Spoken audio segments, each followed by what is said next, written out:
Reuben, training camp's almost over. Yeah, a couple more days. Yeah. Time flies, huh? Feels like it just started. It does. There's a lot of podcasting. You figure like an hour a day. This is day 16. By the end of it, like 19 hours of podcasting. It's almost a full day. Plus a couple of emergency pods in there.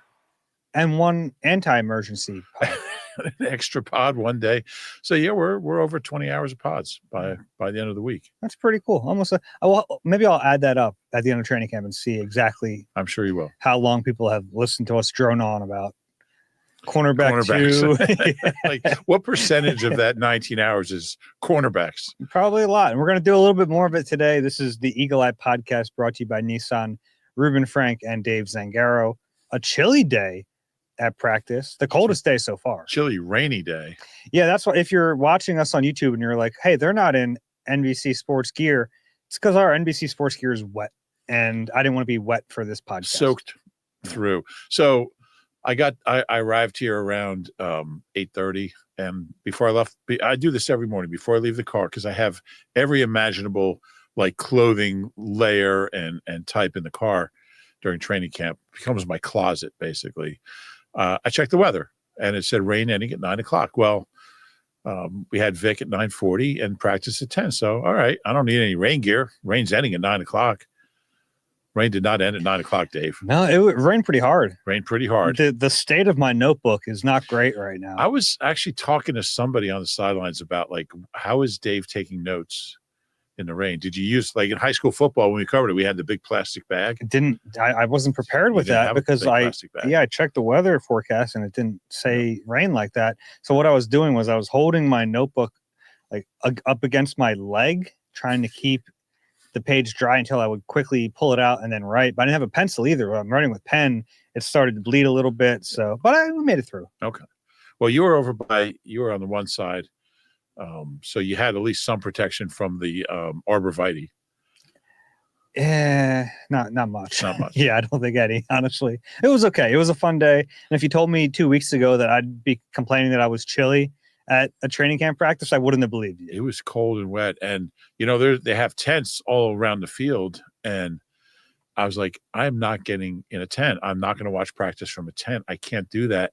And if I do, I know people are going to just start tweeting, Rube, watch practice in the tent. So I just, I also think like covering an Andy Reid team, thinking about what he would do if he saw you in a tent. There wouldn't be any tents. Yeah, you're right. There were no tents. Yeah. You were outside or you weren't there. Mm-hmm.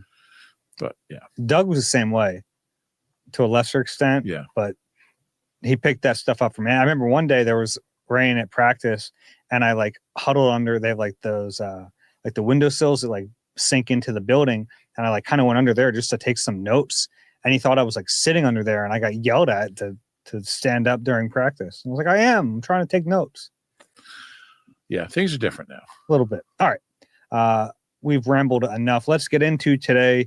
The injury report at practice. Did not practice. A.J. Brown, Landon Dickerson, Brandon Johnson, Lewis Seen, Tariq Castro-Fields. Limited. Lane Johnson, Kenyon Green, A.J. Woods. Lane, a rest designation, so no injury. A.J. Brown didn't practice again, though. What do you make of it? Wet field. I certainly wouldn't have him out there. But you'd like to see him out there soon. Yeah, I nothing to panic about. No. Still over 2 weeks before the regular season opener. But, yeah, if this lingers into game week, then it's a different story. For now, and he was out at practice. He was more than a spectator. He was helping during helping during receiver drills. He's not going to quit his day job anytime soon. He's not a great quarterback. There were some kind of wasted reps for some of the receivers, but he's at least involved and he's jogging around a little bit. So I think that's a good sign. Yeah. You watch him walk and he doesn't seem like he's favoring you. I think it's getting better, but those fields are pretty wet. And I think a guy's rehabbing a hamstring. That's not where you want him. Sure. There was even a moment today where this is like the actual reason to talk about the rain, not our uncomfort, or discomfort. There was a moment where it was like really coming down and I was starting to wonder, all right, what is it worth it? Like you have all your starters out on the field at Yeah. one time on a wet field. I understand they have to get the work, but it was starting to come down hard enough where I was wondering if they wouldn't just end it. Were you hoping? No, I mean, at that point, I'm already wet. I might as well watch the whole practice. Yeah. Yeah. After like 10 minutes of that, it's like, you can't get any wetter. So just deal with it. I've seen them in the past go inside in the middle of a practice, really only if there's lightning. Mhm. They're going to have to play in the rain. So I don't think it ever got, it was close. It was close to the point where I'm wondering if it really makes sense to be out here, but it never really got to that point where I'm like, they really got to do something here. Sure. A few other notes. Landon Dickerson was out at practice watching. So the last time we saw Landon, he strolled out after practice with that cooler full of beers. This time he was watching practice. I saw him have a little chat with Howie Roseman on the sidelines. So I think encouraging that he's around. Yeah, he's got the compression sleeve on his right leg, and I think he came out halfway through practice, maybe. Yeah, I didn't see him come out. I just looked up, and there he was. It was on the about halfway sideline. through practice. He walked right by us, and I mean, I don't really know how to. You don't want to draw any conclusions, but he looks great for a guy that just had surgery. Now, Brandon Johnson, who we don't talk about a ton, he's a cornerback. I like Brandon Johnson. Yeah, he's played really well this summer. He had, maybe not the best game on Saturday, but decent coverage. He passed Perry Nickerson to be the backup nickel. He's out now with that groin injury, so kind of a shame for him. He's had a nice summer. He has, and even though he got beat a few times in the game, I thought his coverage was pretty good most of the time. I think he's pretty sticky. I would expect him to be a practice squad guy. Feisty. He is. He's kind of like the prototype nickel corner. Yeah. A little edge to him. You like that at that position. I like that. John Mechie was not at practice. At least I didn't see him out there. He was not there. Yeah. So eventually he'll be in town. That trade, as of this recording, not official yet. So perhaps that's the reason. Maybe physicals have to be passed on both sides, both him and Harrison Bryant. We're not going to talk about Mechie very much because he didn't practice today. But if you want to hear our thoughts on that trade, we did a full emergency pod on that. So you can pause this, go listen to that if you want to hear about Mechie. All right. Let's get into the day. They were in shorts and shells today, so not a fully padded practice. I'd imagine they'll ramp up this week. But to me, the depth chart notes took the headline today. Yeah. Okay. So Andrew Mukuba, or Drew Mukuba, however you want to handle that, had a great preseason game on Saturday. And we get back on the field today, and all but maybe a handful of first-team reps went to Mukuba. Yeah, and it was funny because Vic Fangio was talking about Mukuba before practice, and he's like he's trying not to like give him too much praise. He's a rookie, and you don't want him to get a big head. He's like, we asked him about the interception. He's like, yeah, it was just a really bad throw. I was like, it wasn't a good play by them. And then he was asked about the fumble recovery. He's like, yeah, the ball just kind of bounced to him. He's like, but there's something to be said for a guy that's around the ball. And he said you had to make the play, and then he's got to run fast, which he did. But I get it. Vic's not going to sit there and lavish praise over a rookie who's just starting to get the lion's share of the reps. And I don't mind that. He's an impressive young player, though. And we've kind of been waiting for them to have a reason to give him those reps. And I think he gave him that reason with his performance against the Browns. Today felt like the day we're going to look back at on September 4th and say, this was the day it changed and Mukuba became the starter. Yeah. And again, I do not think Sidney Brown has done anything it's not like he was so bad. Mukuba's just been better. And Sidney's been okay. He's been all right. And look, when you draft a guy, and I think I wrote this like the weekend of the draft, I mean, they were going to give him every opportunity to win that job. And if Sidney Brown was better, he would have been a starter. And look, nothing's etched in stone yet, but Mukuba's been better, and he's earned it. Yeah, and he missed significant time with that shoulder injury. We wondered how far that would put him behind. Would he be able to catch up in time? And there was a moment where I didn't think it was going to happen because Sydney's getting all the first team reps every day. Even when Mukuba came back, they weren't going one day on, one day off like they were, at least in the first couple of days of camp. So you thought, okay, well, maybe Mukuba's just not going to have enough time. He's going to lose to Sidney Brown, but he's also going to lose to the amount of days he has on the practice field. But I mean, he got all but maybe 3 or 4 snaps with the first team. And when he wasn't out there, it was Tristan McCollum. It wasn't Sidney Brown. Sidney was purely the second team safety today. Which is fascinating to me.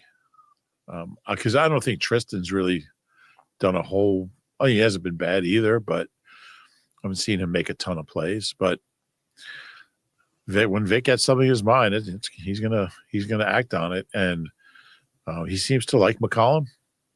And we'll see where that goes, but I still think Sidney's going to make the team. I think he's a really good special teamer. But yeah, there's a role for Sidney Brown. But I'm pretty sure he's going to make the team. He was a high pick a couple of years ago. He was a 3rd round pick. So I'd be shocked if he doesn't make the team. I would too. Okay, yeah, I would too.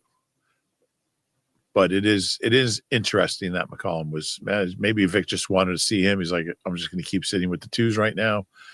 Be interesting to see if he gets any reps with the 1s the next couple of days. Who, McCollum? Sidney. Yeah, I'm fascinated to see what happens there. If it is just, all right, moving forward, it's Mukuba, or if they'll kind of go back and forth a little bit. Because right now, I'm almost ready to call it. I think Mukuba, look, opening day is what? What's today? Monday, Tuesday, Wednesday, Thursday, 17 days away. I think you got to get Mukuba. If he's going to be your guy, you got to get him as many reps as you can. Especially because he missed the time. Especially because he missed a week. If he's going to be a starter, opening day, rookie year, after missing a week, he needs every rep you can get. So if you made up your mind, he's the guy, I would give him every rep. Yeah. And I think he will get at least 99% of them. 95%. Something to watch the rest of this week. There was a scary moment in practice. Mukuba and the referee in the middle of the field, the official, they collided. Both went down, and eventually they both got up. Mukuba didn't miss a snap. Neither did the ref, and they both gave each other a thumbs up. But it's just you were like a fluke thing like that could just change the course of a season. Yeah, that's the second collision we've seen, right, this summer with an official and a player. Sure, the other one was Keely Ringo. Yeah. This one was probably more avoidable or unavoidable because it was just the middle of the field. The other one was Keely. He just kind of lost control after a weird play. Bobbling the ball, so he had to keep running to try to catch it, and he hit the sideline and leveled the ref. But I guess if that happens in a game, it's a penalty, right? Is that a penalty if you – I guess if you're on the sideline, I don't know. I guess not. Never mind. You don't really see that, though. No, you don't. Which is kind of surprising how fast these guys are running. I guess it wouldn't have done much for the conversation about Mukuba being an undersized safety if the referee took him out today. Yeah, that's always good. You don't want to see that.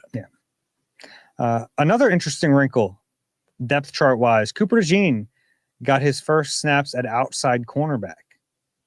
Just in the base package, he bumped inside on nickel, but this is something we saw back in the spring, and we were kind of waiting for it all training camp, and it finally happened on day 16. Yeah, and again, Vic was asked about that before practice. He said, you haven't given Cooper any reps outside. And he's like, watch practice today. And then he was asked, is that something we might see during the season? And he's like, no. So why do you do it if you don't have any plans to do it? Well, I mean, he was asked about Cooper being a full-time outside corner, not playing outside corner in the base package. Yeah, I would get him reps everywhere you can, just so he's comfortable with it if he's got to play there. I think this says, and Vic has talked about this, wherever Cooper's going to be on the field in the base package, whether it's at safety, whether it's at outside corner. And I think they feel comfortable with him, just him individually, at any of those positions. It comes down to where are they weaker?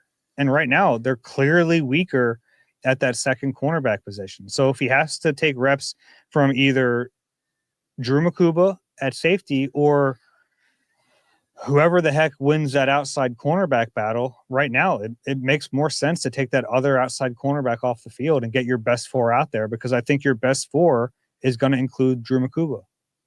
Yeah, I would totally agree. Now, I don't think that's ideal. I think Cooper in the middle of the field is where you want him.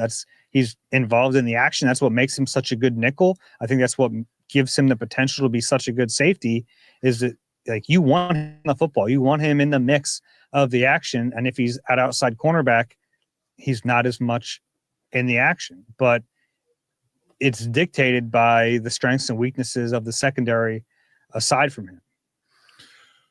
Yeah, and maybe if you had a guy you felt really strongly about as a slot corner, might be more apt to do something like that. Like a full-time switch. Yeah.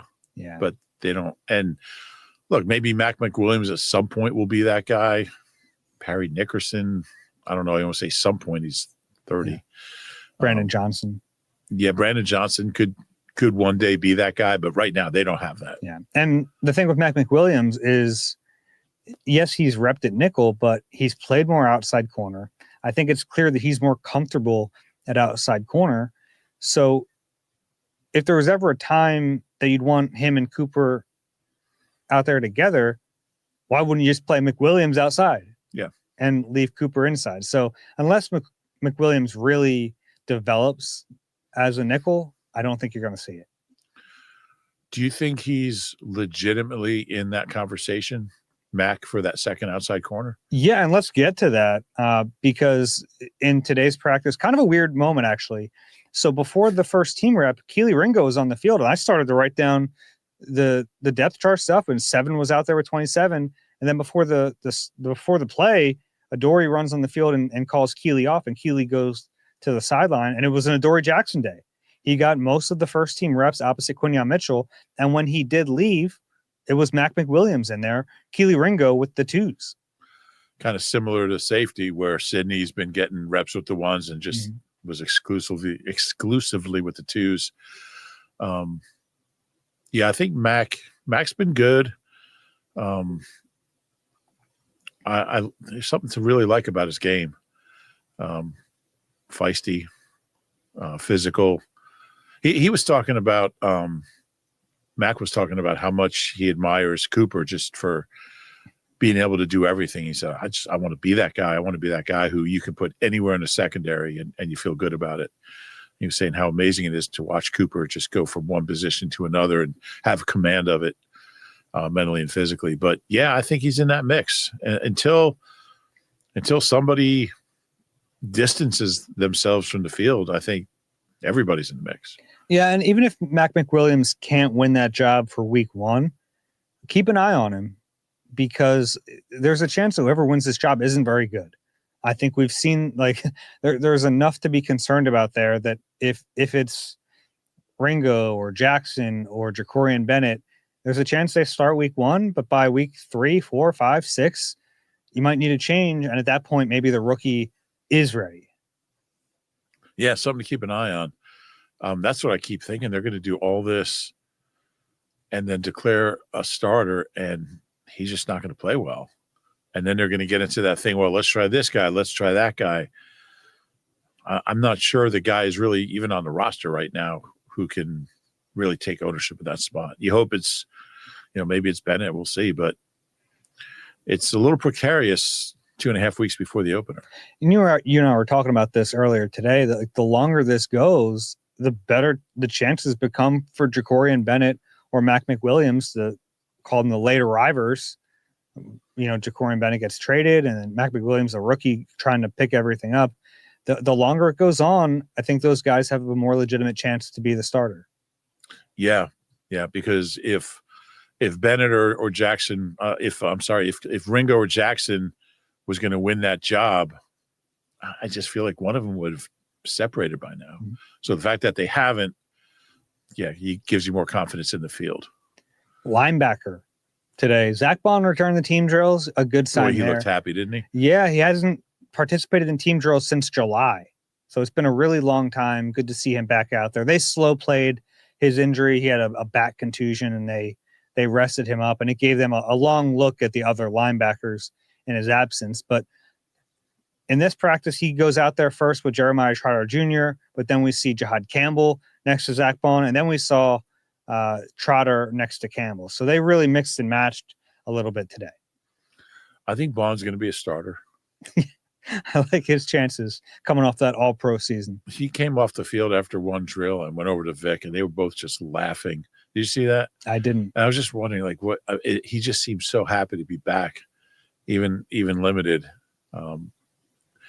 I think there's a real benefit in his absence. Like, what he can do, although he can certainly use the reps. He's still new at this, but I think it's been such a luxury to get all these reps for the other linebackers and really see what they're about. Yeah, totally agree. We'll get to at least Jihad Campbell. I thought he had an active day, but real quick, we're at like 21 minutes. We haven't even talked about any of the actual play on the field yet. Brett Toth was the first team left guard, but Darian Kennard mixed in. So this is the first time we've seen that. Kennard has been with the twos, but he gets bumped up today and gets some first team reps. Yeah, we've kind of been waiting for that, Mm-hmm. kind of anticipating it. Brett Toth is a really good story, but I think everybody's just kind of like, it can't. I still think Landon's going to be ready. We still need a backup. I just don't see Brett Toth. And like, you admire the guy, undrafted, played at Army, has bounced around. He's been cut 8 times. It's the kind of guy you root for, but is he a viable NFL left guard? I just really don't think so. To be fair, we also really don't know much about Darian Kennard other than he's a winner. He is a winner. We don't know. We haven't really seen him play either. Yeah. Yeah, but it might be one of those grass is always greener things, but he should be better than Brett Toth. Last depth chart note, Matt Pryor, right tackle, with no Lane Johnson in team drills. Yeah, Lane got a rest day. Matt Pryor, right tackle. Let's take a break. We've talked for 22 minutes. We haven't even mentioned one single play on the football field. Let's do that when we come back. You deserve a car that thrills you, a car that puts goosebumps on your goosebumps. At Nissan, we've got everything from turbocharged SUVs to 100% electric vehicles that'll make your heart beat faster. Experience the thrill for yourself and shop your local Nissan store and nissanusa.com today. Jihad Campbell made some more plays today. Yeah. He flashes every single practice. And I have a really hard time envisioning opening day seeing Jeremiah Trotter Jr. on the field instead of him. And nothing against Trot. He can play in this league. Yeah. But Campbell's special. And you watch him, and it's hard to imagine he's a rookie. He just doesn't carry himself like a rookie. He doesn't play like a rookie. He doesn't practice like a rookie. He looks like a veteran. Yeah, he's the guy. He made a bunch of plays today. He had one pass breakup on a ball to Dallas Goedert. It's a really nice play. Really physical play, a play where you're like, is there going to be a flag? But I think he timed it right, knocked the ball loose. He had another one where he gets in the backfield, gets his paw up there, deflects a pass. He had another one on a swing pass to Saquon Barkley. Just like the closing speed to get there in like 3 strides was impressive. And even like his routine plays are fun to watch. He had one on the sideline with Grant Calcaterra where he just lowers his shoulder and it's like an extra hard thud in a practice that didn't really have a lot of juice to it. And he just brought like there's something really fun about Campbell. And he's going to be the starter. He's going to be the starter. You mentioned his stride. His stride is so much fun to watch. Like he can get from like over there to over there and just like in 2 steps. It's like boing, boing. It's really impressive. And it helps him make plays. It helps him get in a position to make plays. He's fast, he's athletic, but that stride is, he looks like an intermediate hurler to me. What do you think? God. Doesn't he? I don't know. Man, he's impressive. I think he's going to be the starter. I think he's going to have a really good year. He's going to, the stuff like poor man Zach Bond type thing for his first year. I think he's going to have a few forced fumbles, a few fumble recoveries. He's going to pick off a couple passes. He'll have a few sacks. He's going to fill up the box score. Yeah. And there was another play today with Trot that I think really illustrates just the difference in body type and in stature. Trout has like pretty tight coverage on Dallas Goedert. Jalen Hurts just burns the ball in there, and the tight coverage didn't matter because Trout didn't have the length to knock that pass down. And you're just like, man, he did nothing wrong there. But if Campbell's in that same situation, I think there's a much better chance that that's an incompletion. Yeah, that's a great point. I mean, Trout can only do what he can do with what he has. He'll give you everything he has. He's in the right place, but Campbell's special. Yeah. Jalen Hurts had one of his better days in a long time. Just really crisp, sharp, in rhythm, on time to Dallas Goedert, Devontae Smith, Jahan Dotson, mixing the ball around. Darius Cooper kind of layered that throw in his own coverage. I thought it was a really sharp day for Jalen Hurts, who, has had some ups and downs this camp. Nothing to worry about. I think he was a little shakier against the Browns last week, but he looked really good today. Yeah, a lot of stuff to Dotson and Devontae, and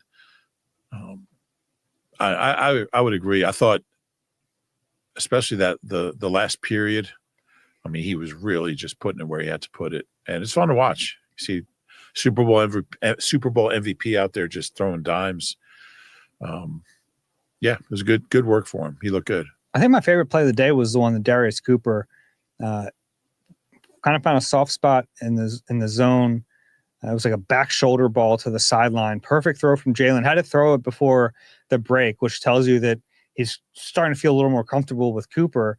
And then he perfect pass between, I think it was Quinyon Mitchell and Reed Blankenship on that side of the field. It was just a pretty pass. My favorite was the one to Devontae in the end zone with Cooper on him. Mm-hmm. Cooper got a little physical there. Yeah. Devontae hung on to it, and Cooper was trying to say that he didn't. Strong hands from Devontae. He's really like, it never ceases to amaze me that a guy who's that slight is that strong on the football, but he really is. If that ball's up in the air, it's his. Yeah. Yeah. I think I don't know, his physicality at his size is one of the most amazing things I've ever seen. Yeah, like pound for pound toughness. Yeah. I mean, he's a physical player. And it scares you sometimes because he doesn't back down, and he's gotten banged up here and there. But I mean, it's really impressive to play the way he plays. He's not a finesse player. I mean, he can play with finesse, but he'll go mix it up. And on that snap, I mean, Cooper gave him a pretty good thud, and he hung on. And yeah, it was a nice rep. Speaking of mixing it up, Devontae looked great today, by the way. I mean, he just looks so good. I'm sorry. Ruined my transition. Speaking of mixing it up. Yeah. We almost had a fight today. Yeah, I'm surprised we didn't. I was shocked we didn't.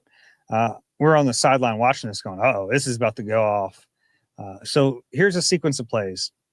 Jalen Carter gets put to the ground by Cam Jurgens. It looked like Cam just got his two hands off him and like threw him to the ground.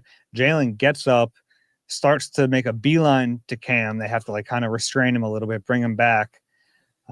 Then in the very next play, he hits Cam with a club move, but right to the side of the helmet. Like I couldn't believe that Cam didn't go after him. And then they get back to the line again. And before Cam gets his hand to the football, Jalen kicks it away. We've seen Jalen Carter when he gets in this mode. He's a scary dude, and he was in that mode for that moment. So He kicks the ball away. The next rep kind of inconsequential, and then the very next time he gets put to the ground by Brett Toth, a little bit of almost like a crackback block. I don't think Jalen really saw him coming, and Toth put him on the seat of his pants. And I thought, now it's going to go, and Carter just shook it off and went back. Yeah, and Nick had to love that. Nick tells these guys, I think I asked him before the Browns joint practices what his message is to players, and it's, before joint practices, because fights can break out at any moment in those, there's so much competitiveness going on. And these are not your teammates, they're not your brothers. These are just the enemy.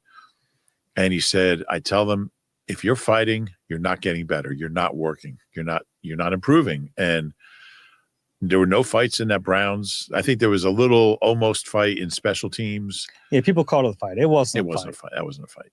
It was a minor kerfuffle. There was a fight like in that New England practice. What year was that? Was that last year? Up in Foxborough 4 years ago? I don't know. Well, they were there last summer. Yeah, it was a pretty good before. fight. I think CJ was in that. CJ and Sweat were in that one. But we haven't seen any fights this summer, and Nick loves that. You're not getting better. You could get yourself hurt, smack somebody in the helmet. Some coaches secretly like it, and some coaches not so secretly like it. Buddy openly like. I hate to go back to Buddy, but yeah, he wanted guys to fight. But yeah, I thought they both showed remarkable restraint for letting it go. And you love. I mean, Cam is not going to back down from anybody. I mean, Jalen Carter is like the scariest people in the world, but I like that Cam won't back down from anyone. Man, when he got that club to the helmet, I thought, uh-oh, here it goes. Yeah. Yeah. It was and if those two started going at it, I mean, it's everyone. Yeah, it's everyone. So it's a good thing they didn't. Don't have much else today. Rough series for EJ Jenkins. He had one on a seam ball from Tanner McKee. A little bit of a hospital ball because Tristan McCollum was charging, but you're not really going to get hit in practice. And EJ Jenkins, you're fighting for a roster spot.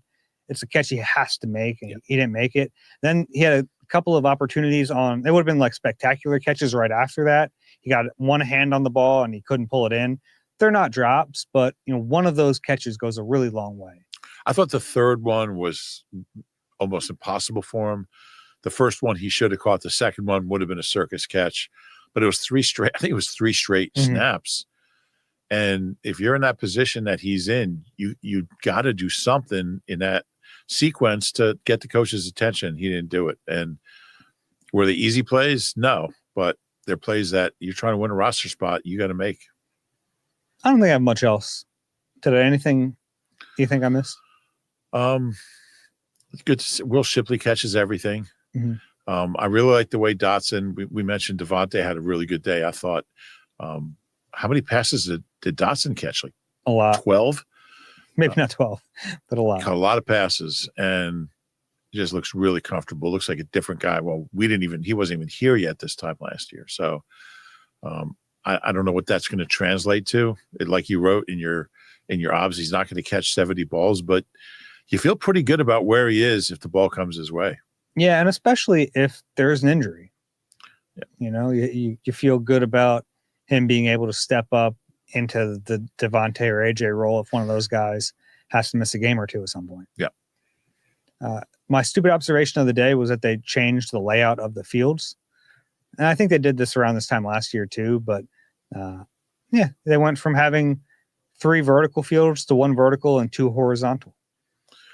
Yeah, Dave and I walked onto the field this morning, and after greeting Todd Harriman's in the autograph booth, and Dave immediately says, "Wow, look at that! You see what I see?" I'm like, "What?" And yeah, the fields are going in a different direction. I assume they do that to cut down on the wear and tear in specific areas. I would think so. Yeah. Sometimes the fields just get torn up a little bit. Yeah, so they'll be using I believe the middle field tomorrow. The newly horizontal field closer to the stands. Okay, that makes sense. That's the word. And I would expect pads to be on tomorrow. I hope so. Yeah. All right. Anything else? I hope it's not raining. Well, yeah. Gosh, I hope so.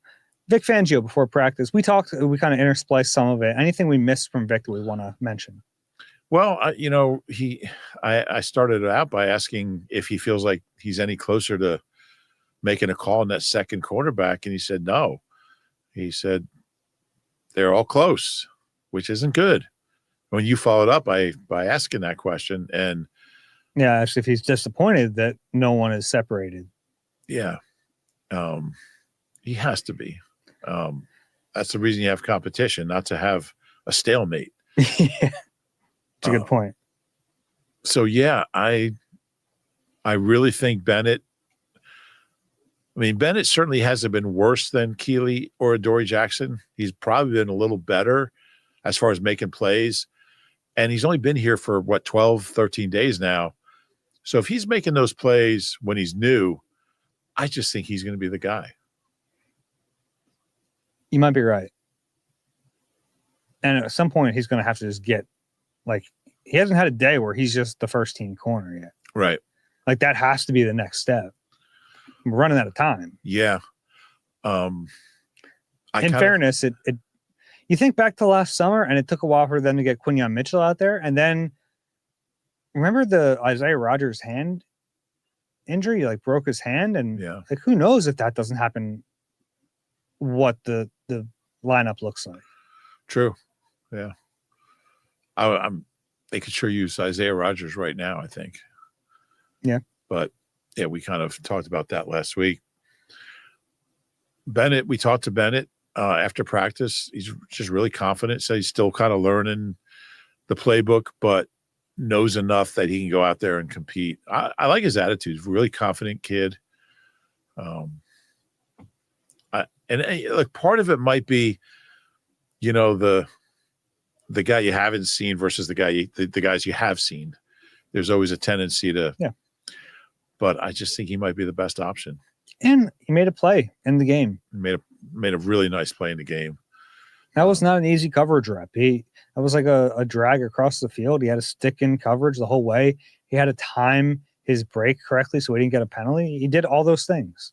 It's just one play, but it's one more play than the other guys made. And that's the point I made in my obs after the game. It's exactly the kind of play that if Keeley or Adoree had been making, Bennett wouldn't even be here. Mm-hmm. We just haven't seen those plays from either of them. Yeah. So maybe tomorrow or Wednesday we see Bennett out there, because like you said, they're running out of time, and then we won't be at practice anymore after the Jets game. So it won't be as easy to know what they're thinking, and maybe that's intentional. It used to be BG would tell us who's getting the reps. Oh man, he still could. He still probably wouldn't be able to tell us. True. Anything else from players after practice? Wasn't a whole lot today. Tristan McCollum spoke. I couldn't get over there. I was with Nolan spoke. Spent some time with Scott Leffler. He spoke. Mac McWilliams talked a little bit. I mean, the most interesting thing is what he said about Cooper, which I said earlier, but it wasn't a whole lot post-practice. Anything you got? Yeah, I've been kind of hyper-focused a little bit on linebacker and the two different positions and how different they really are. Like, how comfortable would Vic feel with, Zach Bond at the mic, and then because Trotter's been calling the defense a lot this summer, I don't think it really matters to them. I think they'd be really comfortable with Bond having the green dot and then just utilizing Campbell's athleticism next to him. And I did ask Vic about, how much of the evaluation is those guys playing next to Zach and how good of a fit they are. And he did say, like, a younger player next to Zach Bond is a nice thing, because Bond's going to be able to help them along. Yeah. Yeah. I'm really excited about Jahad Campbell. It's hard not to be. Yeah. Yeah. And I just think if it wasn't for the shoulder, he wouldn't have been there at 31. I don't know where he would have gone. Probably top 20 pick, I think. Yeah. He was like a consensus top half of the first round guy based on talent. Yeah. And they've done really well lately, kind of their medical people understanding the severity of injuries. I think most of the time, if you let an injury scare you off from drafting someone, it's a mistake, just in general. Because like in 7 years, 5 years, and 3 years, who's going to remember that college injury guy? Now, some injuries. Yeah, I mean, some are significant, and they zap a guy their strength or. Yeah, but I think most college injuries don't. And I think guys, I mean, how many players do you hear talk about, I dropped in the draft because I had this knee in college? Mm-hmm. I think their doctors and their medical people are really good at understanding, the extent of the risk or the extent of the injury and how it's going to affect a guy in the future. So it's a good thing to have. Sure. They've been hitting recently. Do some questions? Yeah. All right. Well, we let's haven't done questions in a few days. Yeah, we'll do a quick break, and then we'll have questions when we come back. Eagles fans, be a part of the Birds takeover in Kansas City with NBC Sports Philadelphia and Philly Sports Trips. Includes optional airfare, hotel, an exclusive pep rally, all-inclusive tailgate, ticket to the game, and more. Book your Eagles ultimate fan experience today.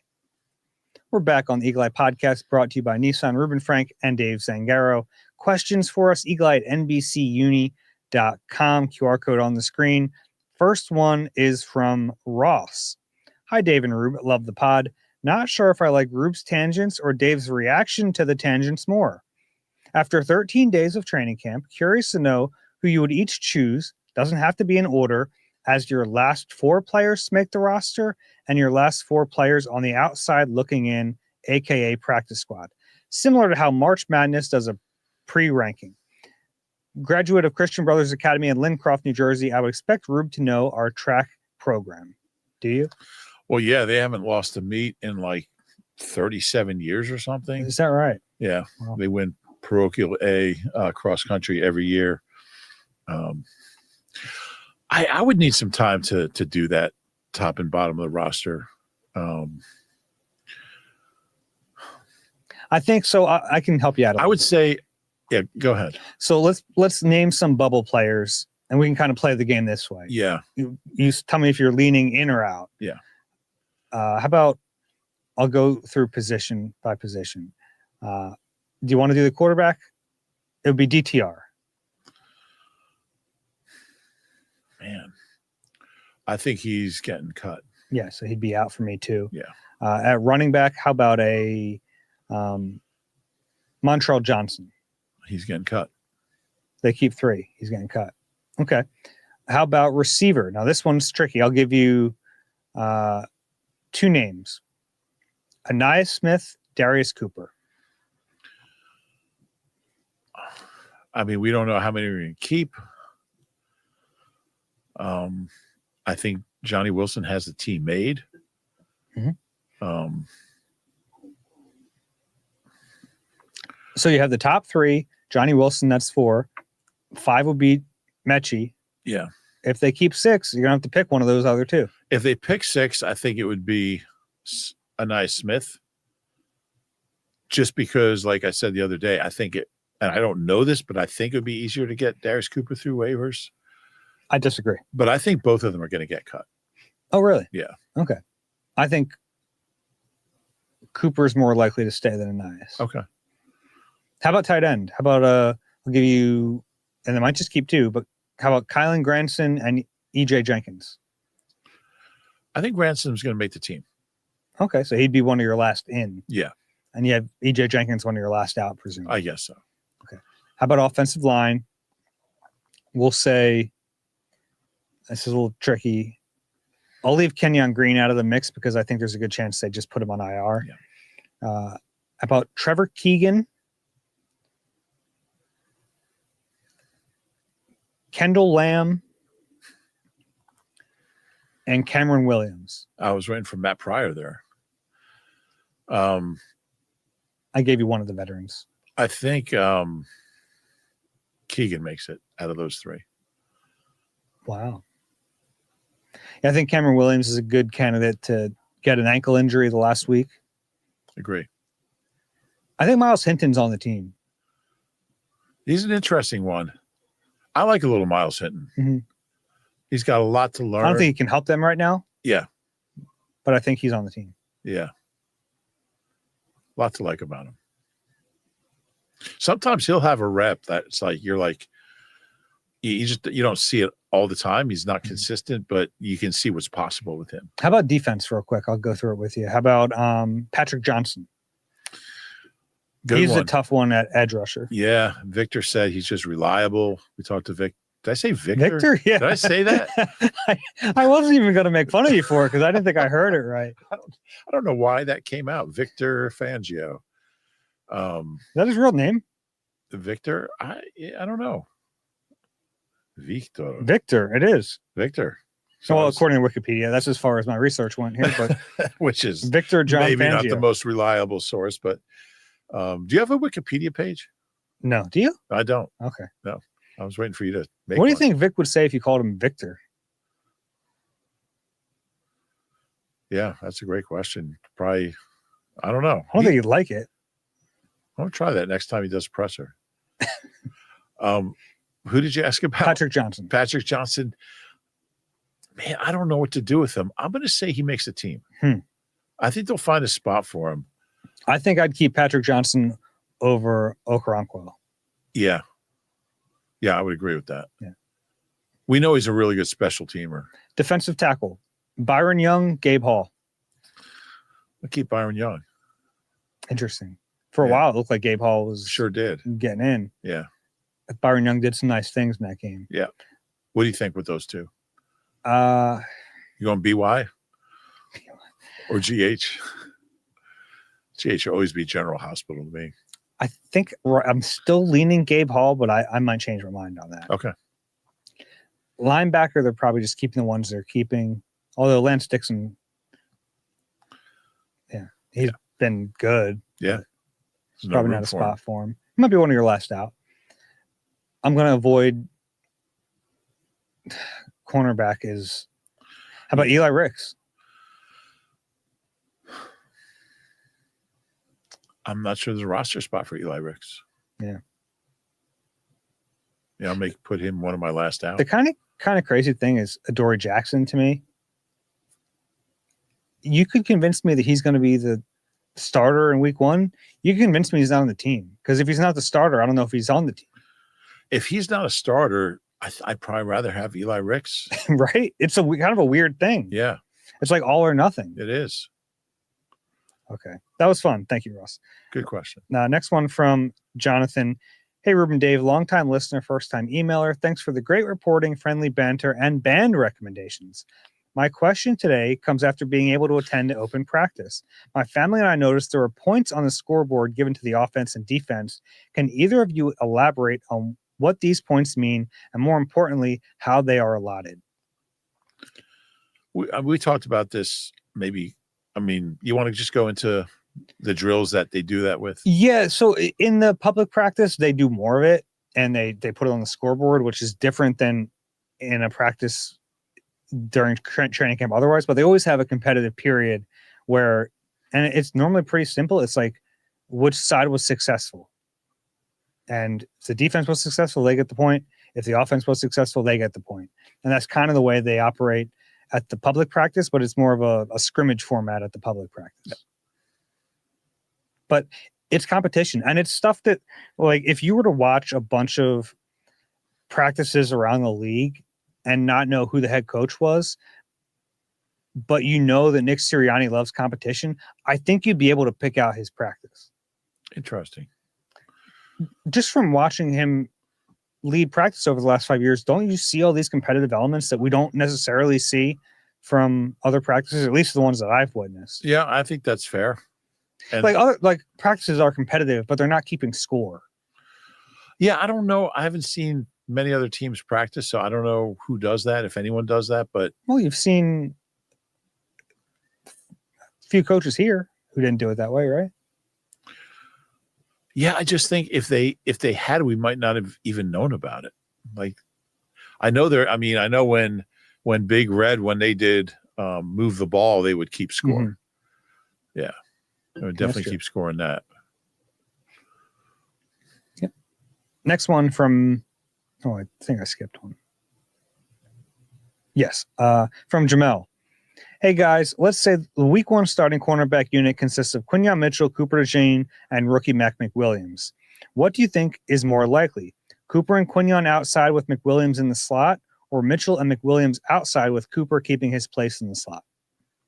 Well, I think it's more likely that Mac would be outside and Cooper would be in the slot. I think moving Cooper to outside corner is like a last resort at this point. I just don't see it happening. And we talked about this earlier, but why make a rookie play where he's not as comfortable, and also make the veteran play where he's not as comfortable? It doesn't really make sense. I do think at some point he'll be a viable slot. I don't know how far we are from that. Yeah. Because he's looked solid. Yeah. But yeah, I think there's still a higher level of comfort on the outside for Mac. Yeah. From Matt. Hey, Dave and Rube. The question about guest locker rooms at joint practices got me wondering. Do the Eagles have 2 different locker rooms, one at NovaCare and one at the Link? I know it's a big deal for them to have 5 offensive line lockers next to each other, but it also sounds like it was a design quirk to have those 5 in their own corner. Do both locker rooms have the same layout? The architect in me is very curious. Obviously, they have a locker room at the link because post game they're not going back to the NovaCare. Yeah. They shower and get changed at the link in their locker room.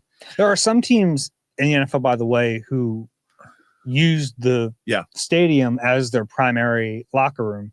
So that's kind of nice for them. They can have all their things before the game. Right. Like the Patriots. I mean, their practice fields are right outside Gillette. I think who else has that? I know the Texans do. When I cover them, they have one locker room. I think the Panthers do. Mm-hmm. I think their fields are right next to. So basically, they have to move in and move out of the locker at the link, whereas the one at the NovaCare is where they keep their personal things. Right. Well, an interesting thing about the locker room layout, and as an architect, you probably appreciate this. What's his name? This is Matt. Matt. So when the NovaCare complex opened, which I think was 2001, maybe, they designed the locker room as an exact replica of the Veterans Stadium locker room. Now, it was cleaner and nicer and had all the modern amenities that the vet locker room didn't have, but the layout was exactly the same. So you would go in and there was a wall there in front of you, and then the equipment guys were on the right in a window, and the equipment room was all the way to the right, and then the locker room went back, and all that is exactly the same. In fact, even the door halfway through the locker room or a third of the way through the locker room to the trainer, that was the same. So basically for guys who were on the team at the vet and then at the NovaCare, they felt more comfortable going to the NovaCare complex. I always thought that was interesting. It is. There you go. More on that than you thought you were going to get, Matt. More than they probably wanted. Yeah. All right. Next one from Mike. Hey, Reuben, Dave, longtime listener, and I need your help with this cornerback battle as it relates to the playing time between Dean and the linebackers last year in camp. Was Dean out with the first team as much last year? I remember being shocked that Dean started week 1 after all camp being sprinkled in with the ones. Got any notes from last year? Is Keeley winning the battle, and are the Eagles simply ensuring the vet isn't the best choice? So you remember the linebackers last year, there was a lot of Devin White, first team linebacker. And I think that was a different situation because they had paid him not a ton of money, but they had paid him like he was going to come in and be their top linebacker. They don't really have that guy this year that they feel obligated to play. I forgot about Devin White. Understandable. I think he still has that group chat going with Jalen and AJ. I thought he was going to be so good. I was wrong. There were plenty of red flags. There were. And the biggest one was that Todd Bowles gave up on him. Yeah. Although, I mean, it was kind of painted as more of a personality thing. But, yeah, obviously he just couldn't play anymore. Well, the problem, I think, was that he had the personality of a starter and he wasn't playing like it anymore. Yeah. It's kind of crazy. They started the season with, we all thought Devin White was going to be a starter all summer. Yeah. And then they ended up having the best linebacker duo in a really long time without him. Yeah. Crazy. It's crazy how it works. You want to do one more? Yeah. Okay. Next one is from Brad. Last one is from Brad. Hello, guys. Longtime listener up in British Columbia, Canada. You guys are great. Love the show. Your inside perspective and hilarious antics. I do too. Do you think the Eagles will run any impactful plays out of 22 personnel? Wouldn't having two backs on the field, given their roster also includes BVS at fullback, allow them to make use of meaningful pre-snap motion, misdirect, and stress a defense? All three running backs catch well, and they have the speed and ability to line up outside and threaten the secondary. No? Thanks for considering my question. Saquon had a drop today, didn't he? Left sideline? Yeah, it was kind of a weird play, but yeah. It was a drop. I don't think you'll see much of that. 22 in general? Yeah. What do you think? You think you'll see it? It was funny. We asked Kevin Patullo, or someone asked Kevin Patullo last week about Ben Van Sumeren, and he said, well, I don't want to show too much out here. But they just open the season and they live in 22 and they're just ground and pound Ben Van Sumeren leading the way. Or getting the rock. Yeah, give him the ball. How many snaps a game for BVS on offense? 4. I was going to say like 6, okay, which isn't much more. That was just a number that popped in my head. It won't be a lot, I don't think. But I think it can be effective. And in the small windows we've seen of him, there's something there Oh, I as a agree. lead blocker. Yeah. Fun to Yeah. watch. Yeah, he is. Could you see Shipley in the slot at all? Something like that? Perhaps. Yeah. Yeah. Boy, I like the way he catches the ball. He's really good at it. Yeah. If you have a question for us, eagle-eye at nbcuni.com, QR code on the screen for another second.